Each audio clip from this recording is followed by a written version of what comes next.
بیرونی ممالک سے کباڑ کی آڑ میں قیمتی کٹ گاڑیوں کی درآمد کا دھندا جاری ہے۔ پشاور ڈرائی پورٹ میں تعینات کسٹم اہلکاروں کی مبینہ ملی بھگت سے ان کٹ گاڑیوں پر کباڑ کا ٹیکس وصول کی جاتی ہے اور بعد میں یہ کٹ گاڑیاں پشاور ڈرائی پورٹ سے ٹرکوں میں سوات پہنچائی جاتی ہے۔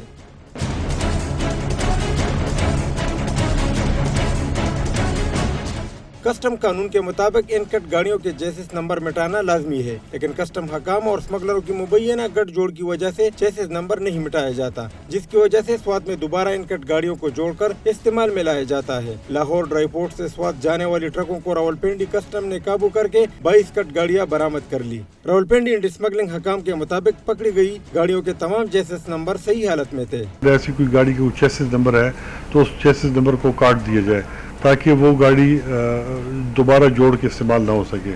تو جن گاڑیوں کا چیسس نمبر نہیں کاٹا گیا ہوتا ہے اور وہ جا کے سوات میں دوبارہ ویلڈ ہو کے گاڑی بن جاتی ہے تو وہ جرم ہے، پاکستان میں لانا جرم ہے۔